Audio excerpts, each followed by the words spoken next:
Jai Gopi Jana Vallabha Girivara Hare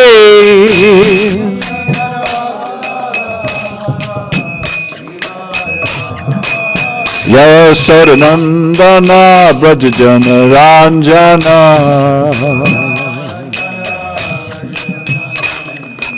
Yamuna Tira Vanachari Jaya Dhamadava Kunja Bihari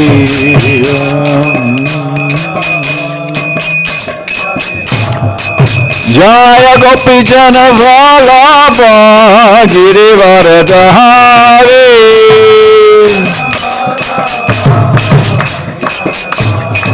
Yasodanandana Brajajana Ranjana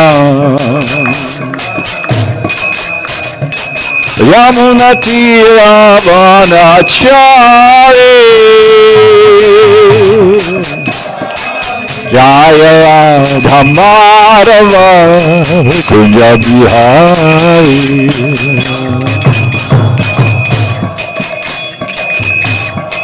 Jaya Ramadava Kunja Bihari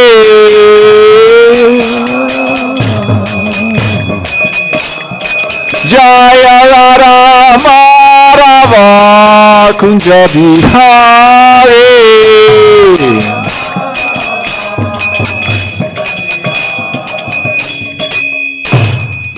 Jai Om Vishnupad Paramesvara Prabhu Rajagacharya Astatar Satashishi Samadhi Sri Bhaktivedanta Swami Prabhupada Ki Jai Sankirtan Yoga Ki Jai All glories to the Son of devotees Gaura Premanandi Hari Hari Bol Om Vishnupadaya Krishna Murli Shimade Nasadana Lagadabadi Shimade Bhaktivedanta Swami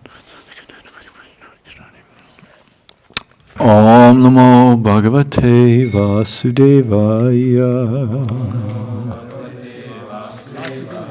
Om Namo Bhagavate Vasudevaya Om Namo Bhagavate Vasudevaya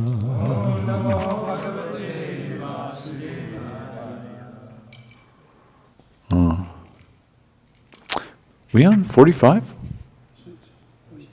46? Yeah. Or is it direct? Yeah, 46. Thanks. Okay. They look similar. Okay. I am to Brahmana Kalpa Svavikalpa Udarita Vidi Sadbarnaha Yatra Sarga Pakrita Vaikrita Ayam tu Brahmana Kalpa Savikalpa Udaritaha Vidi Sadbarno Yatra Svarga Pakrita Vaikritaha Ayam tu Brahmana Kalpa Saiva Kalpa Udaritaha Vidya Dharano Yatra Sarga Pakrita Vaikritaha Good. I am tu Brahmana Kalpa Savikalpa Udaritaha Vidiv Sadarano Yatra Sarga Pakrita Vaikritaha I am tu Brahmana Kalpa Savikalpa Udaritaha Sadharano Yatra Sarga Prakrita Vaikritaha Ayam tu Brahmana Kalpa Savikalpa Udharitaha sadhano yatra sarga prakrita vaikritaha Antu Brahmana Kalpa Swati Kalpa Udavritaha Vedihi Sadhana Yatra Sarga Prakrita Vaikritaha Maharaji's? I am to Brahmana Kalpa.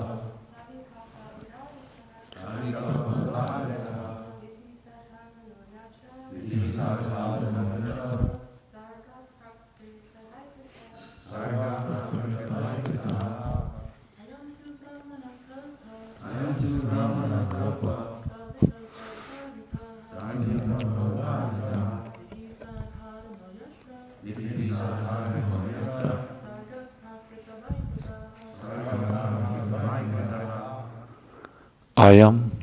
This process of creation and annihilation. Two, but Brahmana, of Brahma, Kalpa, his one day. Savikalpa, along with the duration of the universe, says Udarita, exemplified, Vidi, regulative principles, Sandharana, in summary, Yatra, wherein, Sarga, creation, Prakrita, in the matter of material nature, Vaikrita, disbursement. Translation. So this is Srimad Bhagavatam, Canto 2, Chapter 10, Text 46. Bhagavatam, chapter titled Bhagavatam, is the answer to all questions. This process of creation and annihilation, described in summary herein. This process of creation and annihilation, described in summary herein, is the regulative principle during the duration of Brahma's one day. It is also the regulative principle in the creation of Mahat, in which the material nature is dispersed. Please repeat if you wish. This process of creation and annihilation, described in summary herein, is the regulative principle during the durations of Brahma's one day. It is also the regulative principle in the creation of Mahat, in which the material nature is dispersed. There are three different types of creation called Mahakalpa, Vikalpa, and Kalpa. In the Mahakalpa, the Lord assumes the first Purusha incarnation as Karnakshayi Vishnu, with all the potencies of the Mahatattva and the 16 principles of created matter and instruments. We got a picture of, back there. I assume that's, well, actually I don't know who that is, but you see Mahavishnu with all of his universes coming out of his pores. Is that one of those pictures? First Purusha Vishnu with all the potencies of the Mahatat and the 16 principles of creative matter and instruments. Oh, sorry, don't know if I read this right. In the Mahakalpa, the Lord assumes the first Purusha incarnation as Karnakshayi Vishnu, with all the potencies of the Mahatattva and the 16 principles of creative matter and instruments. The creative instruments are 11, the ingredients are 5, and all of them are products of Mahat, or materialistic ego. These creations by the Lord in his feature of Karnakshayi Vishnu are called the Mahakalpa. The creation of Brahma and dispersion of the material ingredients are called Vikalpa, and the creation by Brahma in each day of his life is called Kalpa. Therefore, each day of Brahma is called a Kalpa, and there are 30 Kalpas in terms of Brahma's days. This is also confirmed in the Bhagavad Gita 8:17 as follows: Sahasra Yuga Paryantam Aharyad Brahmano Viduhu Ratim Yuga Sahasrantam Te Horatra Vido Janaha. In the upper planetary system, the duration of one complete day and night is equal to one complete year of this earth. This is accepted even by the modern scientists and attested by the astronauts. Similarly, in the region of still higher planetary systems, the duration of day and night is still greater than in the heavenly planets.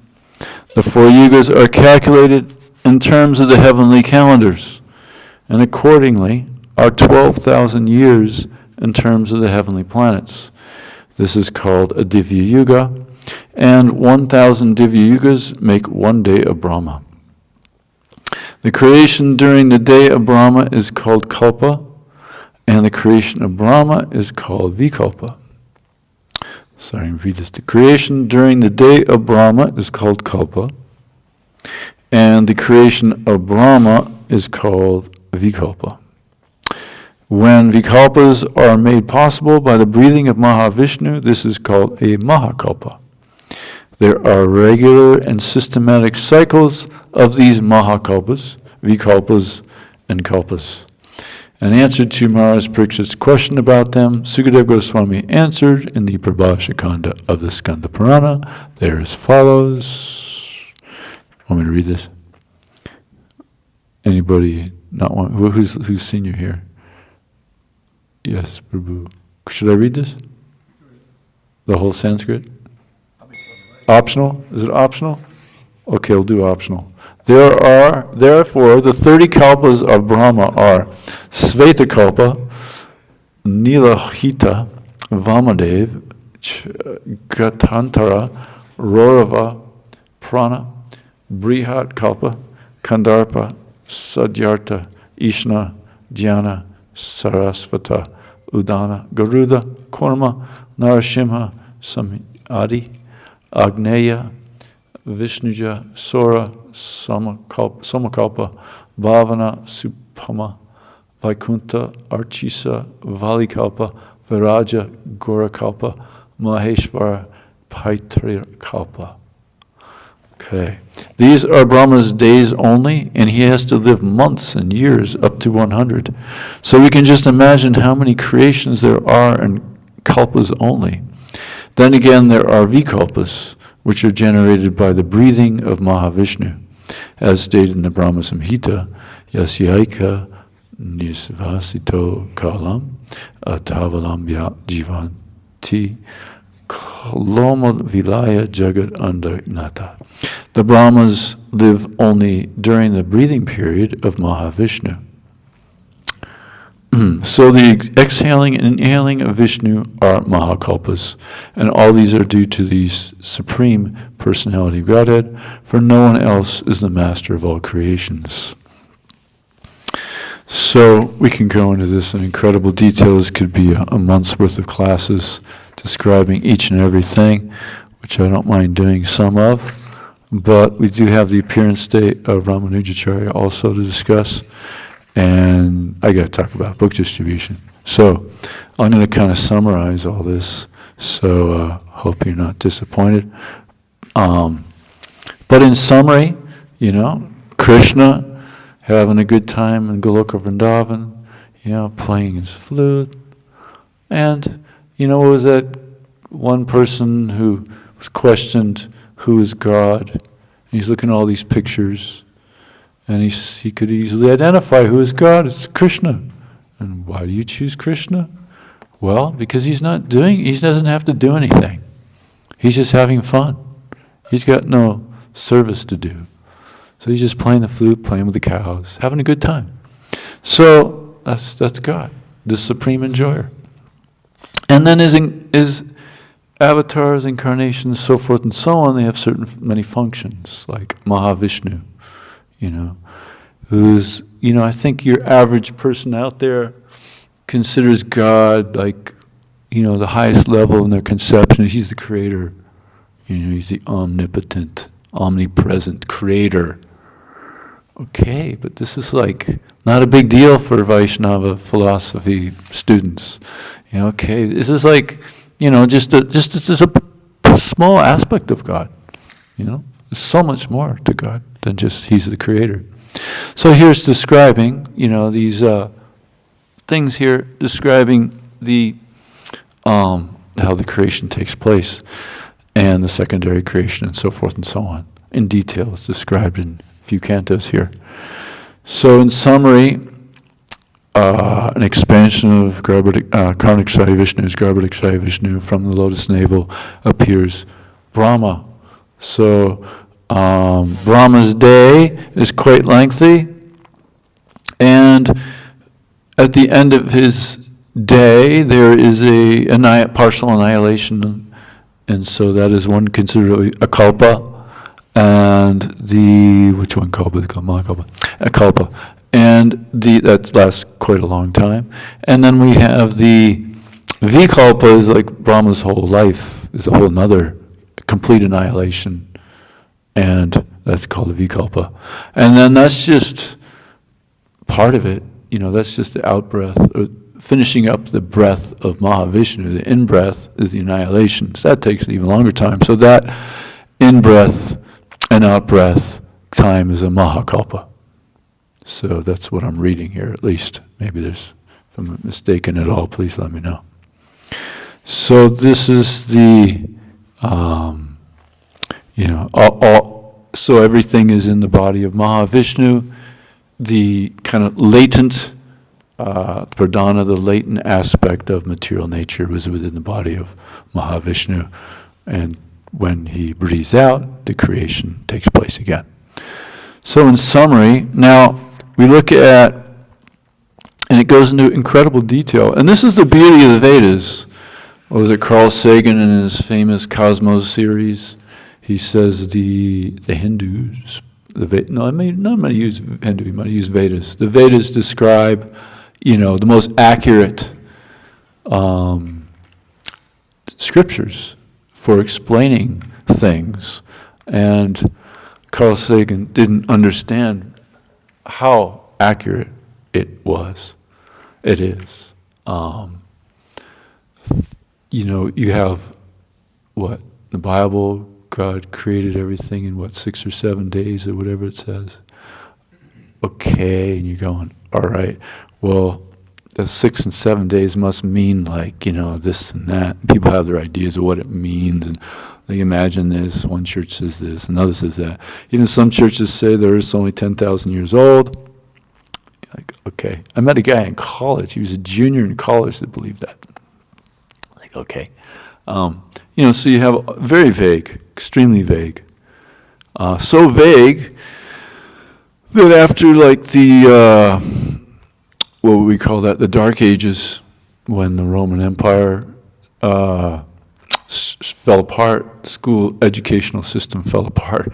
That was quite a dark age when people came up with all kinds of weird things. And they had to work with the Bible, no offense to the Bible, but, and so people with good intelligence, I think it was Newton, came along the way and just said, well, we have 2 books, we're going to go with 2 books now, not just the Bible, but study material nature. So that only takes you so far, studying material nature. We see the Western world really taking to that second book, trying to figure things out, but that only leads you so far, since we have 4 defects. We tend to make mistakes, we have imperfect senses. The instrumentation, if you just go back to it, you make this instrument, well, it's not perfect, okay, and then the so forth and so on. It's an infinite situation where you're dealing with imperfection. But what you do have is the Vedas, and the Vedas are incredibly scientific, so much so that each one of these yugas, we can calculate the exact date. You can calculate back how many Divya yugas, how many manvantars and so forth and so on, and it's all the same dates. A manvantar is this long, a kalpa is this big, and the Kali Yuga lasts this long. So, and then you have so many manvantars existing, and you can just trace back to, let's say, the Matsya avatar, and it gives the date of the Matsya avatar if you just add up all the calculations that any 8th grader can do, which is really profound. So then you get the exact dates of when all these things took place. The exact date of the solar system creation you can get. The exact date of the Big Bang you can get. The exact date of the last Matsya avatar you can get.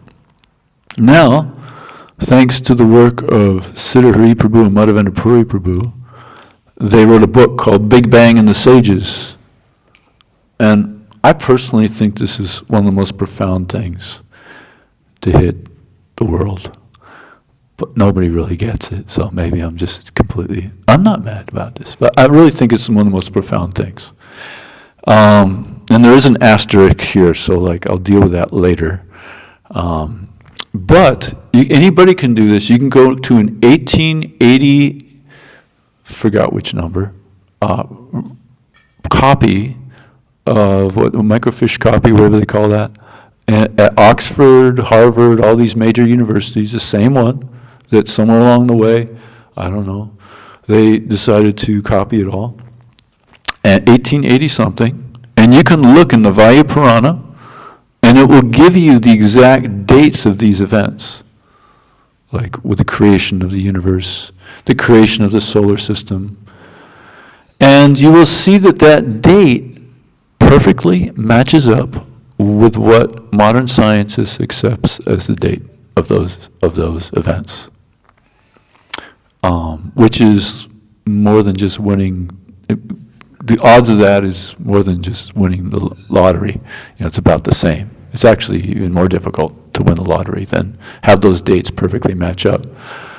So when we presented this to Popular Science magazine and so forth and so on, to the big scientific guys out there, they wrote back, one person wrote back, I think it was in the most major scientific journal, she wrote back, your dates must be wrong, this is impossible, redo your math. That was their response because this is to me a full complete knockout punch. You have the efficacy of the Vedas in a scientific, easy figure out way. It's nothing like, there's no room for, well, this kind of maybe means that, no room for that. Any 8th grader can just come to this conclusion.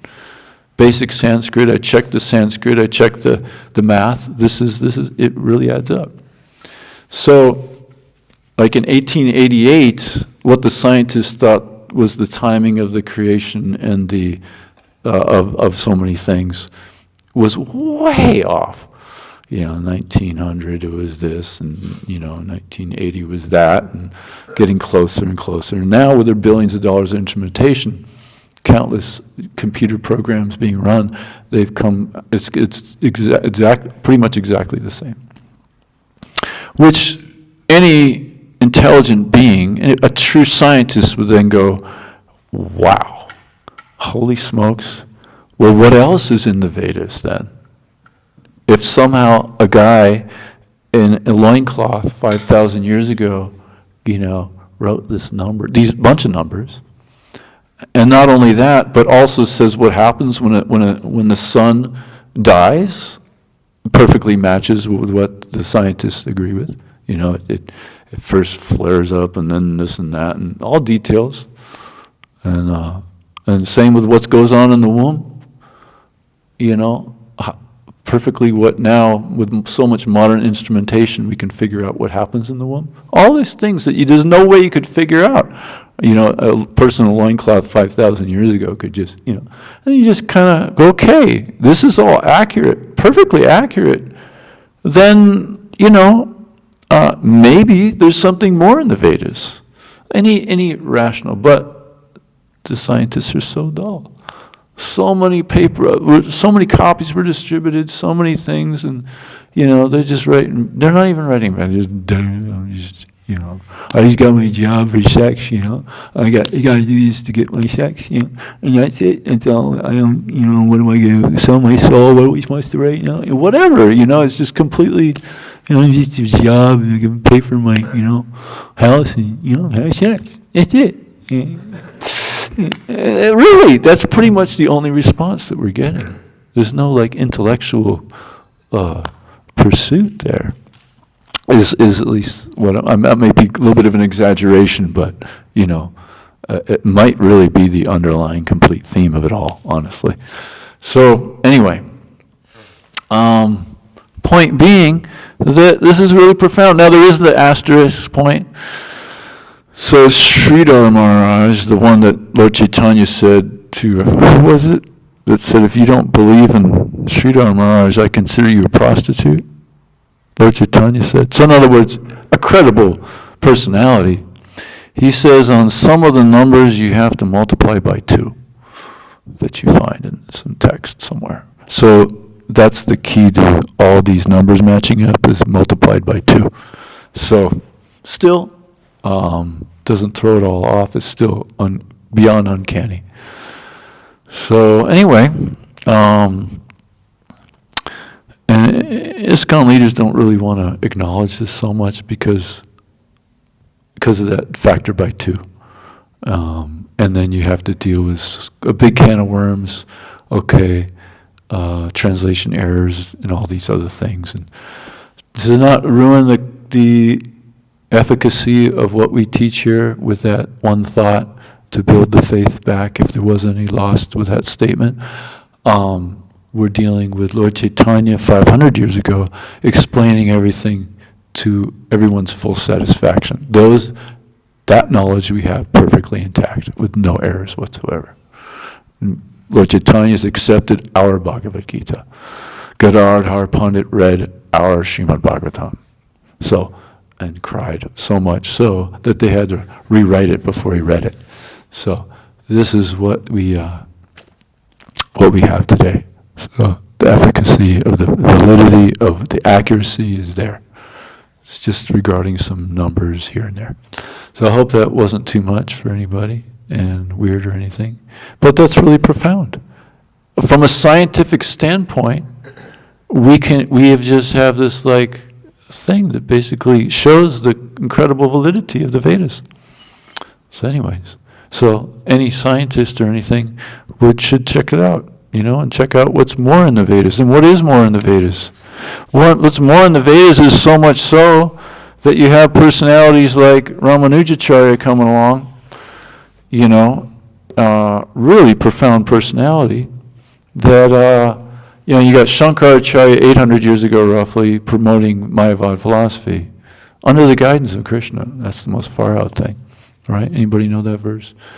My dear Devi, in Kali Yuga, he's telling Goddess Parvati, Shiva is telling him, Krishna is asking me to propound this bogus philosophy, Asat Shastra, bogus Shastra, similar to the Buddhists. So that's a great quote to know, because you're going to meet people out there that are infected with Mayavad philosophy that think this is really where it's at. And then you just give them the propounder of this whole philosophy, Lord Shiva, who came in Shankaracharya, pointing out way before he arrives to his wife that I'm going to be teaching this bogus philosophy. It's a real smash for their thinking. You get professors even that believe this is true. Show them that quote. So Ramanujacharya, here born 1017, 80.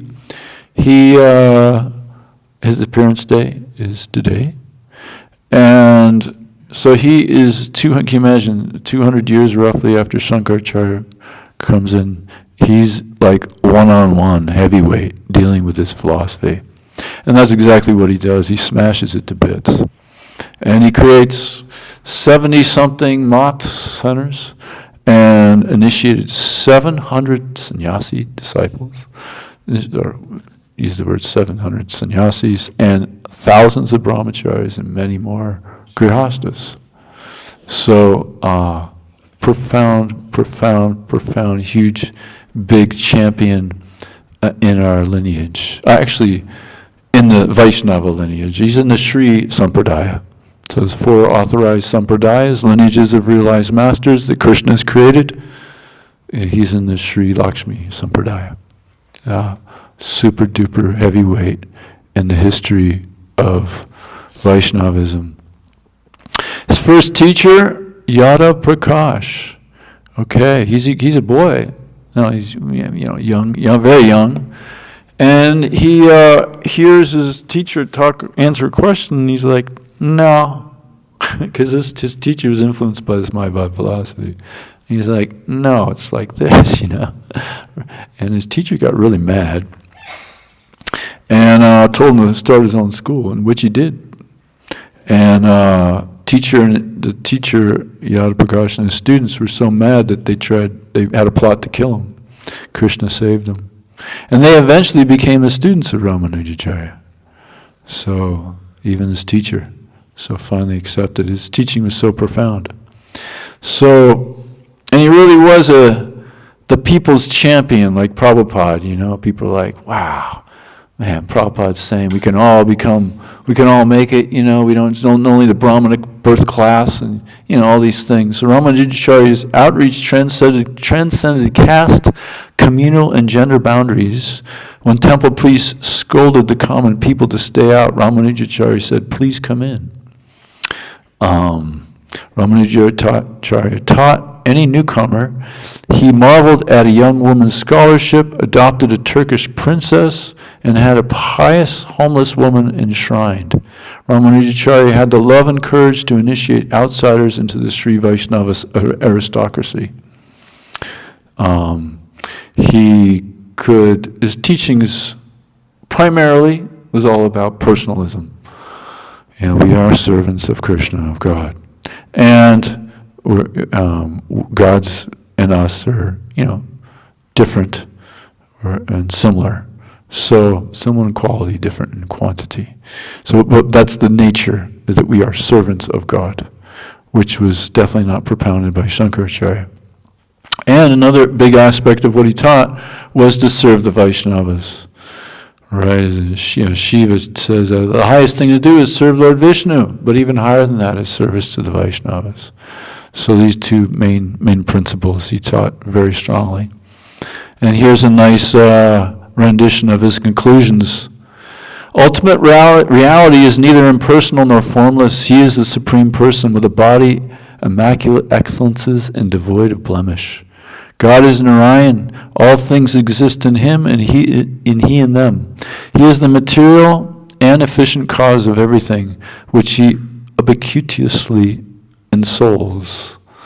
His indwelling presence sustains and rationalizes the plurality of souls. Matter, time, and space too are real, and the cosmic cycles are his majestic sport. The Infinite One enjoys both being the many finites and transcending them. The Lord cannot be attained through knowledge, jnana, or works, karma. Surrender, sharanagati, evokes his salvific grace. To know God, love God, ananya bhakti. The soul never equates to God. Even liberated souls are his servants. Nevertheless, God shares everything and keeps everyone happy. As body is the soul, as body is to soul, servant is to master, and protected is to protector, just so we are inseparable fractions of his glory. Thus individuality and variety coexist within the one Supreme Person. So, the Sri Sampradaya and our Sampradaya, so many corollaries.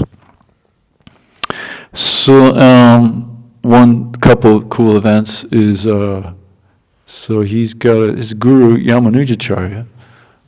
He had many teachers, but one of them, his main teacher, Yamanujacharya, great saint.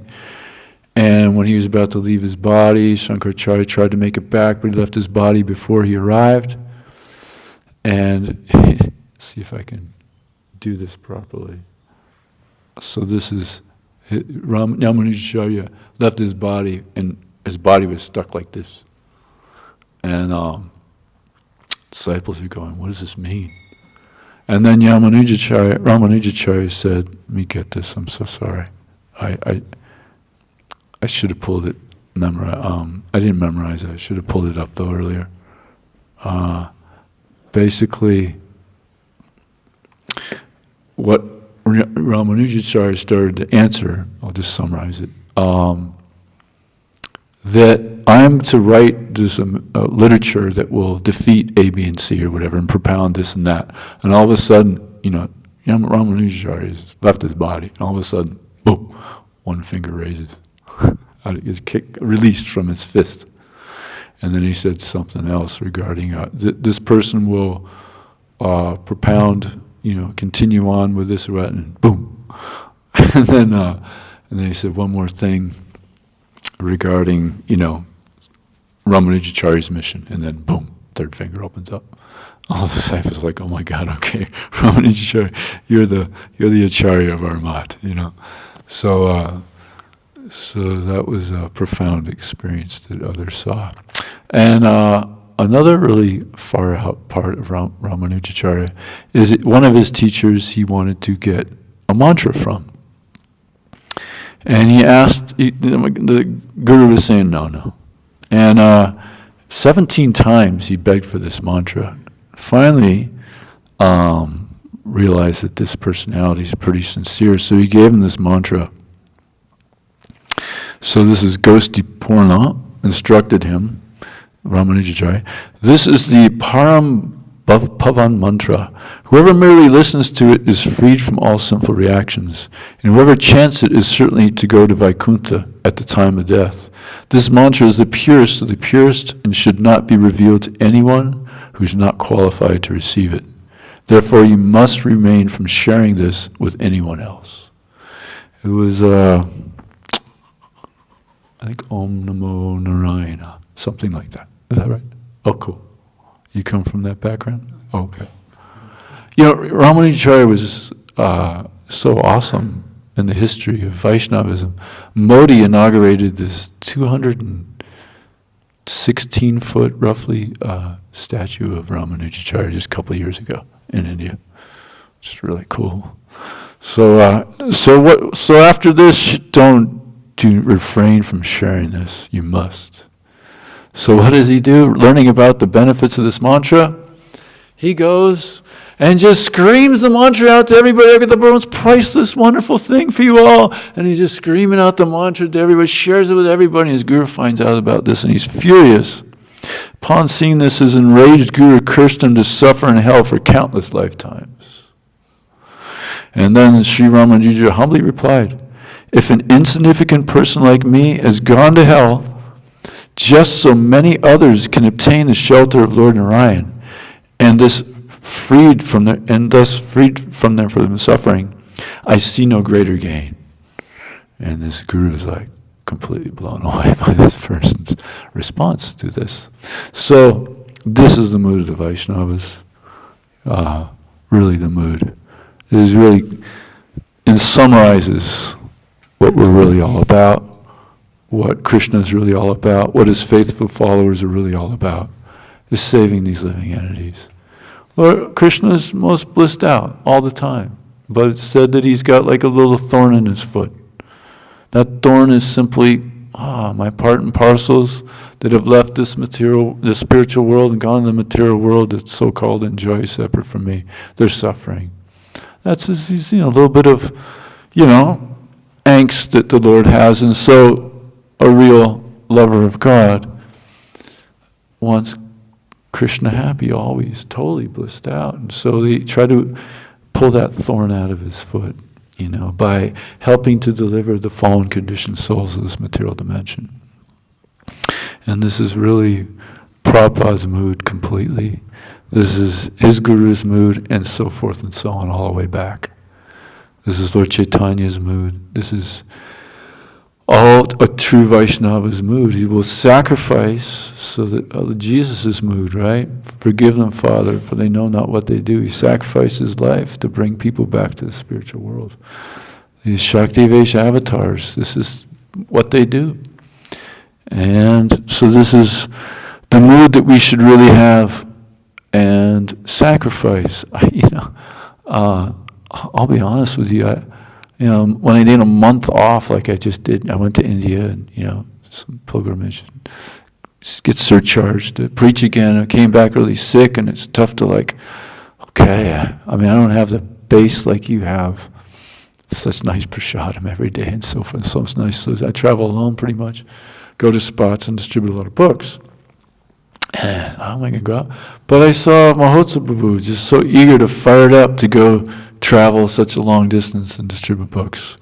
So, of course, I would go back out. But it made it so much easier knowing that somebody is sacrificing out there also. And so that, I don't know, it just resolved whatever problems I had just with that. So it's so wonderful and there's so many amazing Vaishnavas in our society that their level of sacrifices makes you cry. It's like, wow, these people are real saints. So this is the mood that we're trying to adopt, the mood that Prabhupada had. He left his nice cush situation in Vrindavan he said never was well the whole time, traveling around, preaching. He was healthy and happy in Vrindavan, completely, his health always compromised. He really sacrificed like anything. And just thinking about that, associating with other people doing that kind of level of sacrifice, just you get in the right mood. This is the mood. We sacrifice our comfort so that others can get back to God. And the most amazing thing is this pleases Krishna like anything. No one is more dear, nor will there ever be anyone more dear. So this is a solution to our life in this mood of sacrifice for others so that they can get closer to God. It's the duty of the fortunate to make the unfortunate fortunate. One who captures this essence to Krishna consciousness has really become educated. That's educated. Really, this is Lord Chaitanya's mission. There's different levels of understanding. Prasad's really good. Kirtan's great. Yeah, oh no, too much salt in the kitchery, I'm out of here. I don't know, like Paramesvara Das is giving class, I'm out of here.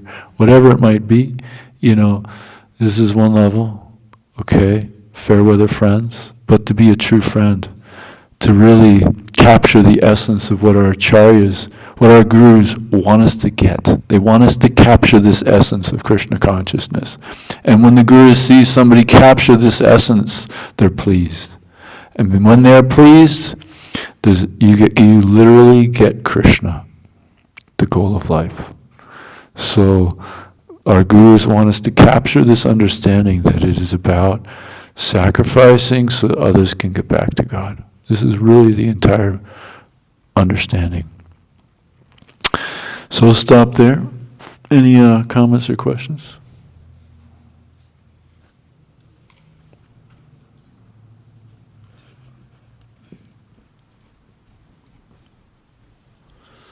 Ram Ram Ram Ram Ram Ram Ram Ram Ram Madhujacharya Ki Jai. Can you imagine? You just got cursed to go to hell for countless lifetimes, and you're blissed out. That's a Vaishnava. It's like being on the street with the Christians.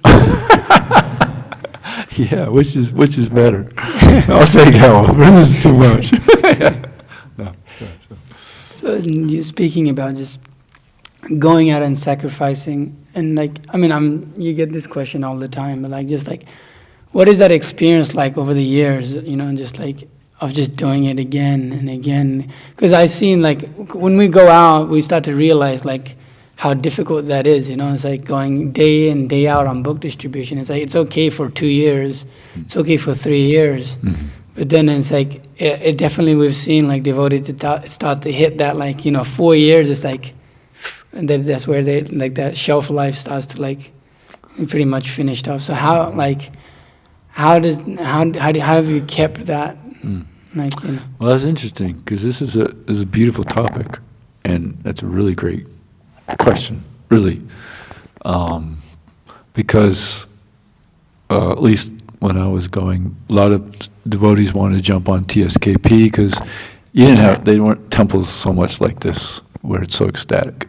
It would be kind of, everybody's paid pujaris and, not much preaching mood. And they read about importance of book distribution, but here's some stickers you go collect and whatever, So when I cruised to the temple, they like, can I join you? So things kind of picked up. And but with this temple, please don't join me. Because y'all doing it awesome, better even here. And it's really good to have association and so forth. But you notice, that that high of traveling around and distributing books and lots of books and wow, but now I'm going to be doing the same thing. But then you got, I get to go to, I give them like the carrot on the stick. If we do this for a year, you get to go to India. Okay, yeah, I can't wait to go to India. Okay, he goes to India. Well, if you do this for one more year, you can have your own van. Yeah, don't have to listen to Paramesvara. I can just do my own thing and be the king. Yeah, okay, but then after a couple of years of that, it's like, what now? Well, where's the next perk? So at one point, we kind of notice these, when people drop out. Once that last perk is kind of, the shelf life starts, in their minds at least, they think it's no longer a passionate thing to get going for, they would often drop out. And we had this thing, if anybody can, for some reason, they all make it 7 years, almost everyone made it to 7 years and then dropped out. It's just kind of like where's the new high? So, I gave countless lectures of this, about, the mode of goodness. There's this thing called the mode of goodness. It's, this passion, this ignorance, and this goodness. If we can adopt the teachings of Bhagavad Gita and understand these teachings, then, we can do the same old thing. It's not the same old thing. Every day of our life. Just like you hear so many gurus, they say, I was just in Vrindavan, and there was one guru, I forgot his name. So one of his disciples asked a question about the Gita. He says, how many times have you read the Gita? How many times?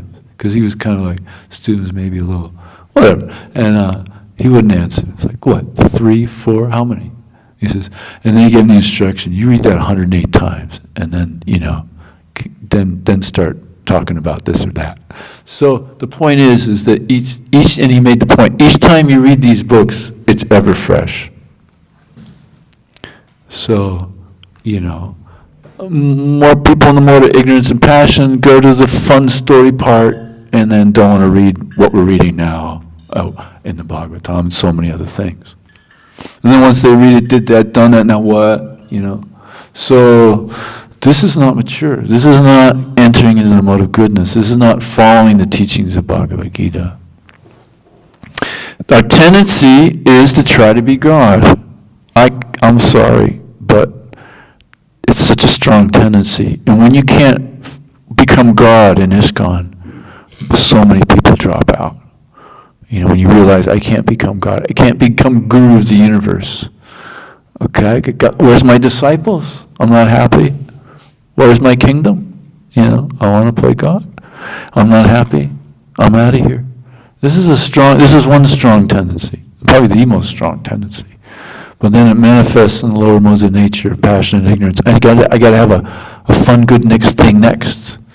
As opposed to, Arjuna was defeated by the cowherd boys trying to protect the wives of Krishna's wives. Defeated by infidel cowherd boys. Arjuna just slaughtered God knows how many people, massive, great warriors. And the infidel cowherd boys defeated him while trying to protect Krishna's wives. And he's going, God, what the heck? And then he had some goodness in him. Of course, he's totally pure. But he used his intelligence. Okay, and what did he start to do? He started to think about the teachings of Bhagavad Gita. He went to the Bhagavad Gita. What did Krishna teach me? And he saw that solved his problems. That we must do to stay with anything, to have real success in life. We have to. And within the Bhagavad Gita, it explains it all. Explains it all. I mean, ultimately, you do want to just max out your productiveness in spreading Krishna consciousness. But here I am. I'm distributing just as many books as I did 20 years ago, 15 years ago. People aren't joining left and right like they used to, so I'm actually doing less, in a sense, than I did 10 years ago when I was training up so many people to do huge. So am I washed out? Nothing. No, let me just give it up. Let me just hang out in Vrindavan and just, I'm a useless wash up. I'll just read and chant and that's it. And, oh well. I could do that. But That's not, in my opinion, the most productive way to utilize my time. So even though I'm not the, wow, kind of, and I was never as great as Mahotsa, but, I don't have any kind of like that kind of position at all anymore. So I get all morose. No, what is the teachings of Bhagavad Gita? As long as I'm applying myself to the most, productive way possible, which is doing what I'm doing as far as I know. If I can get more productive, I'll do it. It's just the most productive thing to do, choosing that path. And for me, that means staying with book distribution, even though I'm not number one, even though I'm not this and that, staying with it. So that I don't need to be God. This is not what the teachings say, strive to become God, where you're number one and everybody bows down to you and everything like this. No, if you're number 2, stay with it. If you're number 55, stay with it. That's what the teachings of Bhagavad Gita teach, right? So, but we have to be good to, because there's so many verses, talking about goodness, applying goodness. Because from goodness we can take off. It's like a runway on the runway for a plane to take off. Goodness is that runway. Passion and ignorance, not going to take off. So, the major thing is trying to be God, accepting authorities. My guru wants me to do this still. He's asked me, he told me, I still want you to go out and distribute books. Okay, yes, Guruji. This must be having faith. This is Krishna talking to me. All right, that's what he wants me to do.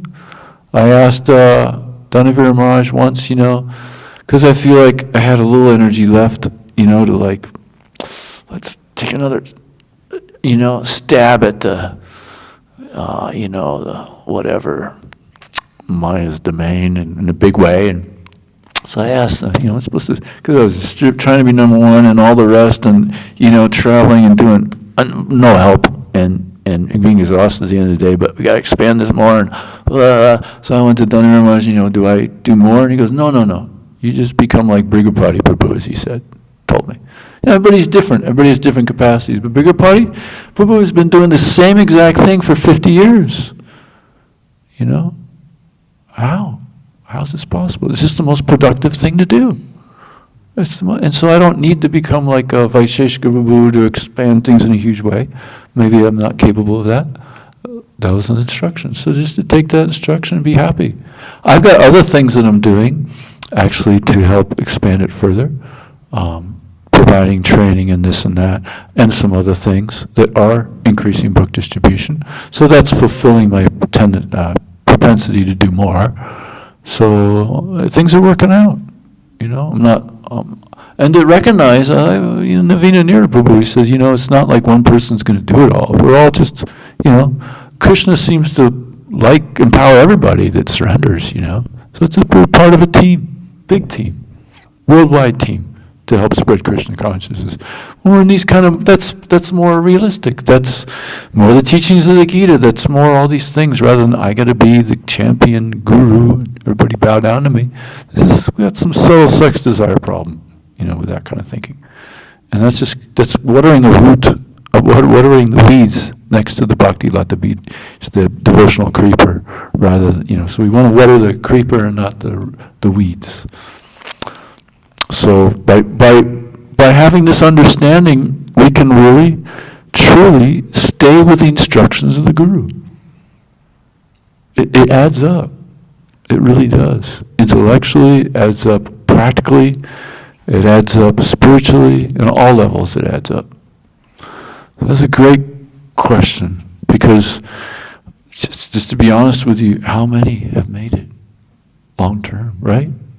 Maybe you've seen people stay, because people are staying here, but in the history of ISKCON, how many are still at it? When you're not the champion, when it's not as exciting as you thought it would be, or whatever, you're still with it. This is love. This is love. This is a real friend of God, trying to pull that thorn out as practical, not giving up, not blaming others. And there's a story of the fox sees the grapes up high, wants to get the grapes, jumps up there, and it's kind of did half butt effort, whatever you say, and didn't get them, and then what was the conclusion? The grapes were sour anyways. Just kept walking on. This is a fair weather friend. I just put in a somewhat effort. And, I didn't get the grapes. They're sour anyways. This is all GBC's fault. Nobody likes these books. Whatever else. Nonsense. This is the mood. But solving that problem within our heart, because if we don't stay with it, we're going to have these things in our heart. So by staying with it, we purify the heart. Yeah, and this is so nectar. I appreciate this because it's reminding me the answer to this, to stay with it. There's no reason. I mean, if you can make it more productive, a little smarter, a lot smarter than me, you can maybe do it so much better. So, have 72 mats, Krishna Life mats, Krishna Life Atlanta, Krishna Life Chicago, Krishna Life, all over, and then you initiate 30,000 brahmacharis. So, that'd be great. That'd be great. But, if it doesn't happen, this is a great quote from my guru. This brings great resolve, because that might not happen. You have to admit. It just might not happen. I mean, hopefully it will. Wish all the best. But, here's my guru says, Bhakti is about detail, little things. Big things are wonderful, but the little things within the big things are even more wonderful. And if you don't have a big thing, equally wonderful are the little things. This is something to really take shelter of, to have peace of mind. Oh no, I'm not going to be the big guru with 60,000 disciples. Oh no, I better leave. I better just end my life. This kind of thinking, right? It's this craziness. But so this is such a nice thing to take shelter of. I come from a family that has done huge things and always pressured me to do huge things. Dad graduated tops in his class from MIT and on and on and on. So he's always like, "You're a Smith. You have to." Like, it would fire me out. I ended up just pulling weeds, just like I can't handle it. So, but anyways, it's strong within me.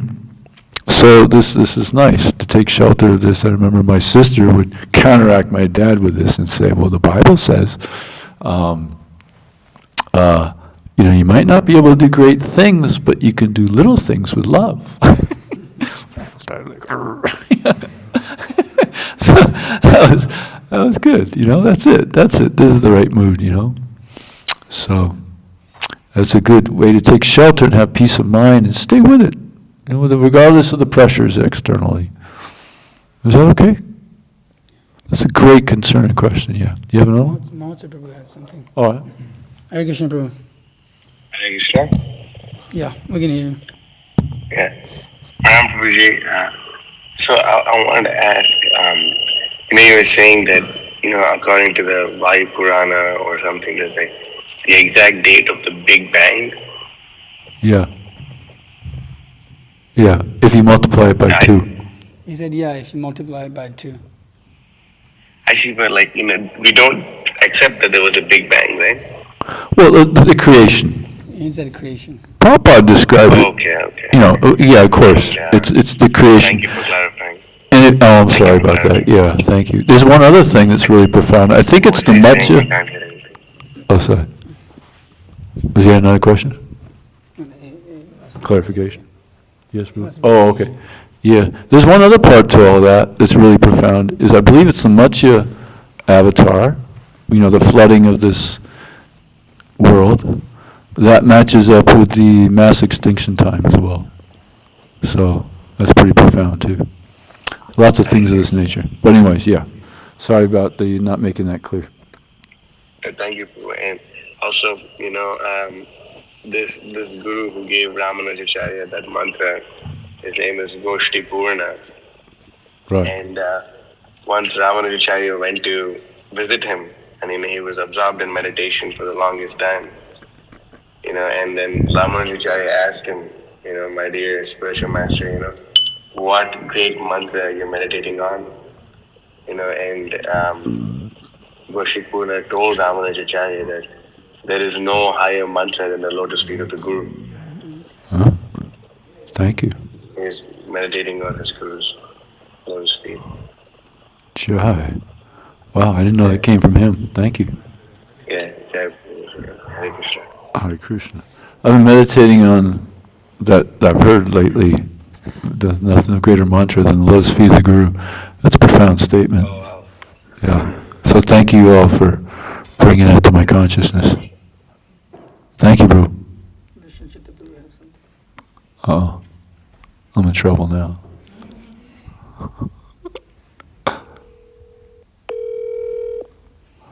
Get him out of here. Never coming back again. Yes, bro. Someone basically goes pod. Hare Krishna. You're on the mic for all to hear. Yes, bro. Okay. Please forgive me. I have some uncontrollable hiccups right now. So. I'm glad it's just hiccups, and you're trying to uncontrollable chastisement. You have to give me is what I was afraid you were going to say. But go ahead.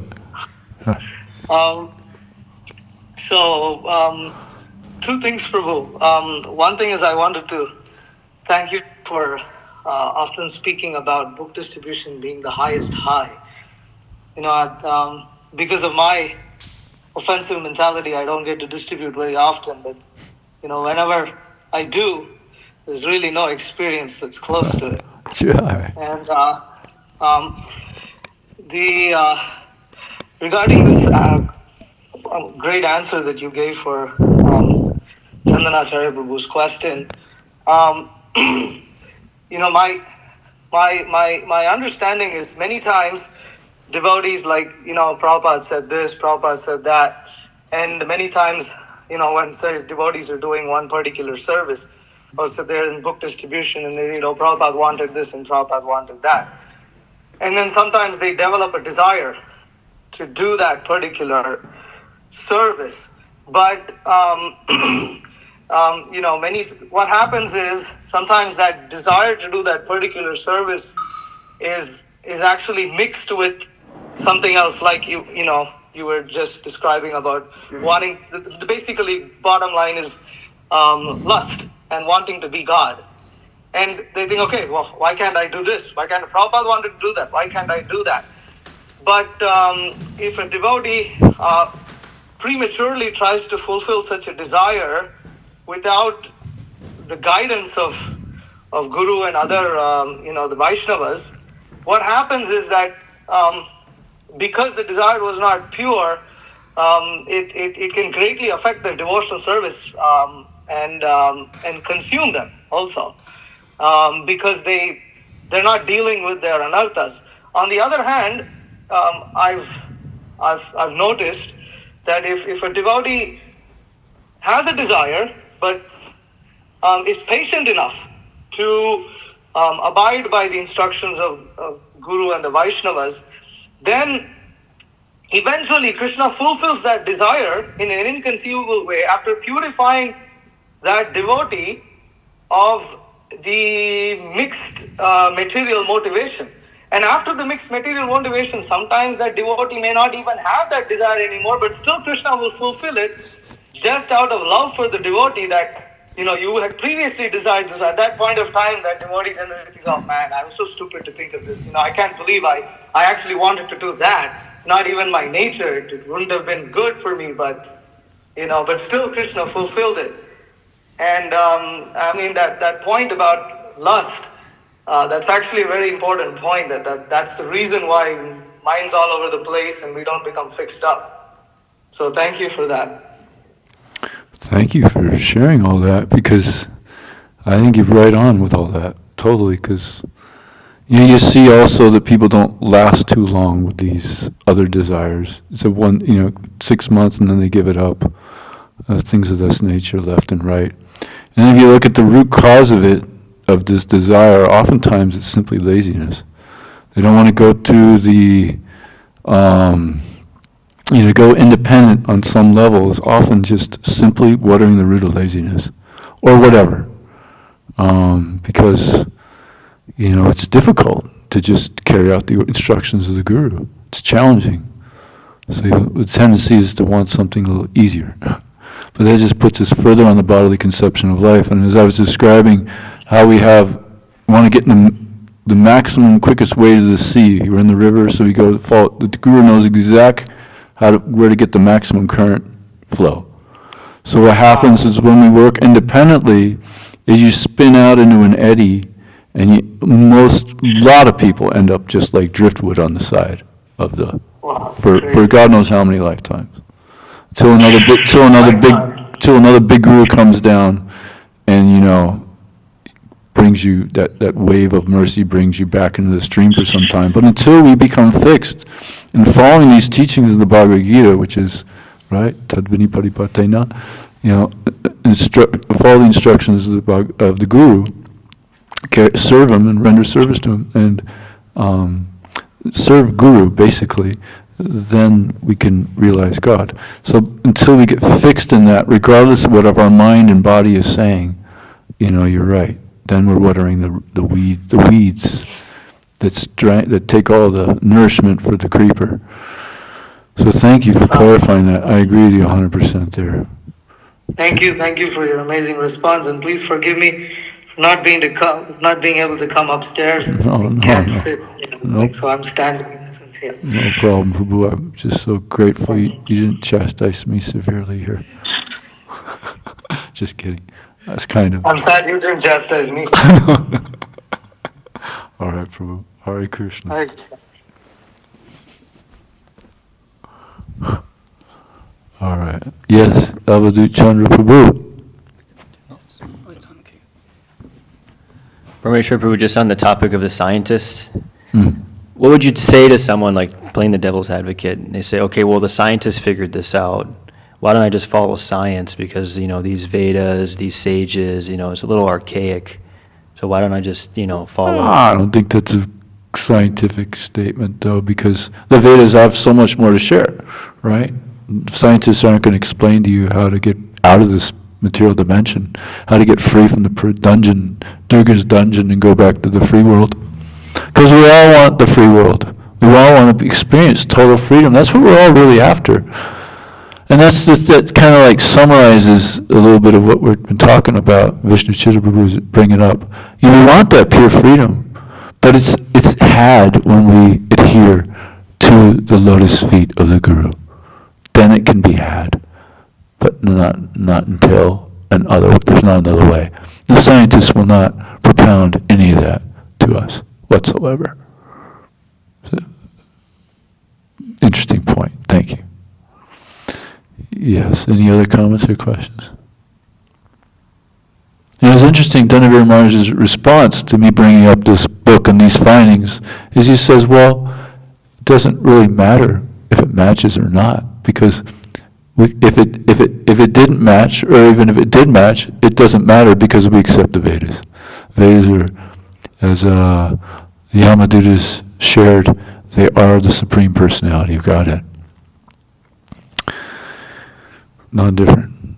Any other comments or questions? Emojis, of course. Yeah. All right. Hope that was all right.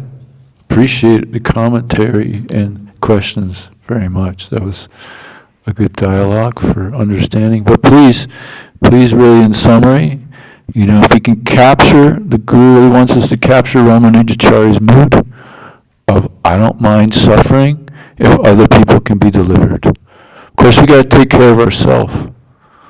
But this is really, when it's done under the guidance of the Guru, there really is no suffering. I remember I was in Mayapur hearing from one of those two pure devotee pujaris. I couldn't tell which it was, but he was, there we go. Yeah. So they were giving a talk and a little lecture, and there was a devotee asked for questions, and he starts going, Prabhuji, this preaching, is so much suffering and this and that, and he cut him off right away. He says, suffering? He goes, yeah. He says, suffering? And this really was like, whoa. And he goes, there is no suffering. It's like, wow, that's a pure devotee understanding. There really is no suffering. I remember when I was distributing books like every day for many, many hours, and I was at the LA airport, and I came to this realization. I had a whole bunch of radical spiritual realizations because it was so severe. It was so beyond severe. I mean, I would go out every single day, and I couldn't let Vijay Prabhu beat me, so I had to go out a lot more hours. And like he one time I came back to the van, I got like a whole bunch of 1s and 5s and a couple 20s, and he's got just 20s and maybe 100 there. And we're counting, and he goes, "Wow, you got a lot of 1s there." So, yeah, I just couldn't. It was just Krishna's way of firing me up. It wasn't him. He's perfectly awesome. So, but I remember that. So I was just like, Krishna knows how to fire me up. And so I would go out we're talking long hours during the marathon. And I literally spent a year going out every day. Don't necessarily encourage that, and go to every morning program and so forth and so on. Because they said you got to beat the mind, but I was thinking, I got to go faster than not let my mind kick in gear. So I just plug into Krishna's service. And many days during that marathon would be like, whatever. I get there at 9:30, come back at the temple at like 10 at night. And sometimes 1 in the morning. And I got to this realization that was so profound, but it kind of broke through my mind. You can see the varicose veins. I was so sick and tired of my mind. I put myself in full lotus position. I never go into even a half lotus. Put myself in a full lotus position. This is in the LA temple. And decided I'm not leaving from this position. I don't care if I die till I break through. And it was interesting, the fears that came up. I thought the person circumambulating Tulsi would kill me. That came up. Or they would just pick me up and throw me in a mental hospital. One or two. Because I was chanting so intensely. And because it was hurting so bad, I've got to break through before I die. So, and you can see the varicose veins. And I had this experience that was so profound. So then I was just riding with that incredible experience of really breaking through the mind and realizing I'm not the mind, Jai. I'm not the body. And so I remember experiencing this at the LA airport that day and realizing that I don't suffer, nobody ever suffers, but I create suffering. The idea of suffering I create. Why? Because I'm envious of Krishna. It was such a heavy-duty experience. It's like, this is what I do. Oh my God, this is absolute insanity, but this is actually reality. And so then it was just a matter of, from that point on, just trying to not shift into that envious mode, and that forces one to continue to stay so fixed in the service and continue to attentively chant. Otherwise, we just shift into that same gear. Because I want to be the center of attention. Look, I'm suffering. I did some suffering. It's like crazy. But that's what I noticed my pattern. I don't know why I brought up all this. Suffering, yes, there is no suffering. So, what was I saying before all this? I hate to end the class on that note. But yes, so we can sacrifice for others, and this kind of sacrifice for helping others get closer to Krishna really is not suffering. It's not. It's actually the most blissful thing. As Radharani says, if I'm experiencing the most difficult thing, it becomes the most blissful thing if it's to please Krishna. This kind of mood we have to really adopt, Radharani's mood, where it doesn't matter what I go through. That's irrelevant. What matters is to please Krishna. I mean, Radharani, if something is the most unpleasurable thing for her, but it pleases Krishna, then then that's the most pleasurable thing for her, she's basically saying in summary. So that mood of the 8 Sikshastika, final verse that Lord Chaitanya only wrote 8 verses, the last one is basically saying that this is what, whether you embrace me or leave me brokenhearted, you're forevermore my worshipful Lord. And just on this note, I'd like to end it with this. So Prabhupada's guru, when he's about to leave his body, he gives his last instructions to his disciples. So this is, and he gave, I think, roughly 17 points. I wish I could pick up the exact thing here real quickly, but I won't. But in summary, it says, continue to fearlessly preach this message. By this preaching, you will be delivered. Not by your hiding in a cave somewhere in comfortable circumstance and chanting all the time. Oh yes.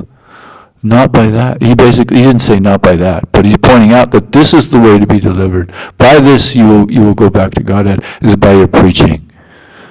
So, this is the last instructions of Bhaktisiddhanta Saraswati Thakur. If you were just to Google last instruction, you'd see about 17. I can't remember the exact number. The last one is just that. So please remember that. And that's just simply carry out the instructions of your guru. Just carry them out, and then you transcend. That's the best way to go. All the rest of creating this and that in your mind, you just catching an eddy. You know what an eddy is? It's kind of like a whirlpool. Like you're on this fast track. You just kind of get this in this whirlpool on the side of you see, like, you go in a river, there's like, leaves in the whirlpool hitting the edge of the river. How are you going to get back? But just simply carrying out the instructions of Guru. I'll end there. Thank you for tolerating me. Thank you for taking to Lord Chaitanya Sankirtan mission and being so beyond awesome in this way. Srila Prabhupada ki jai, Srimad Bhagavatam ki jai, Gaur Premanandi, Hari Hari Bol.